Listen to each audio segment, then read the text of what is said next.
کیا آپ جانتے ہیں کہ ایک ایسا بھی پیغمبر گزرے ہیں جو حضرت آدم علیہ السلام کے زندگی میں پیدا ہوئے تھے؟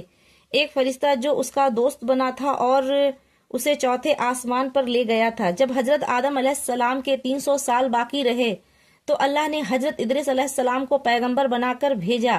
حضرت ادریس علیہ السلام کسی شرک کو روکنے کے لیے نہیں اس دنیا میں آئے تھے، بلکہ وہ لوگوں کے اندر جو برائیاں تھے ان کے لیے بھیجے گئے تھے، کیونکہ شرک تو حضرت نوح علیہ السلام کے قوم سے شروعات ہوئی تھی۔ حضرت ادریس علیہ السلام کے وقت بنی آدم میں حسد، جناتوں، بے قصور پر ظلم کرنا، کچھ اس طرح کا برائیاں پھیلی ہوئی تھی۔ حضرت ادریس علیہ السلام نے ان برائیوں کو روکنے کے لیے سب سے پہلے جہاد کیا تھا۔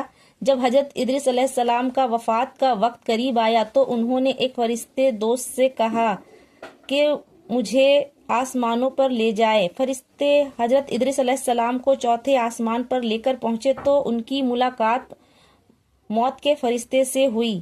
ملک الموت نے حضرت ادریس علیہ السلام کے بارے میں پوچھا۔ انہوں نے کہا وہ تو میرے پیٹھ پر ہے۔ موت کے فرشتے نے کہا کتنی حیرانی کی بات ہے، مجھے حکم دیا گیا ہے کہ حضرت ادریس علیہ السلام کی روح چوتھے آسمان پر نکال لو۔ جب حضرت ادریس علیہ السلام کو یہ پتہ چلا کہ ان کی روح چوتھے آسمان پر نکالی جائے گی، حضرت ادریس علیہ السلام نے ملک الموت سے کہا کہ تو میرا دوست بن جا، جبکہ ہم چوتھے آسمان پر ہیں تو حرج ہی کیا ہے۔ دو روایتیں اس کی ملتی ہے۔ ایک تو یہ کہ ملک الموت سے کہنے لگا تو میرا دوست بن جا، اگر کوئی ایسا شخص جن کی کبھی بھی کسی کے ساتھ دوستی نہیں ہوئی تو اسے اب تو اللہ ہی بچائے۔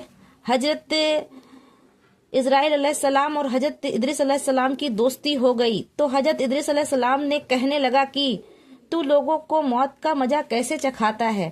تو کہا میں آپ کو بھی موت کا مزہ چکھا دوں۔ حضرت ادریس علیہ السلام کو موت کا مزہ چکھا کر پھر اسے اٹھا کر بیٹھا دیا۔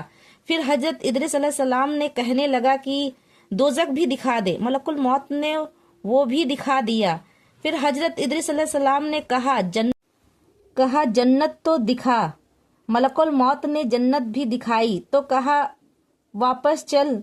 حضرت ادریس علیہ السلام نے کہا اب تو نہیں جانا۔ تو کہا کیوں؟ حضرت ادریس علیہ السلام نے فرمایا کہ اللہ کہتا ہے کہ جنت میں جو آ گیا وہ یہیں رہے گا۔ تو کہا جناب موت کا مزہ بھی چکھنا ہے اور پل صراط جو دوزخ کے اوپر ہے اس سے بھی گزرنا ہوگا۔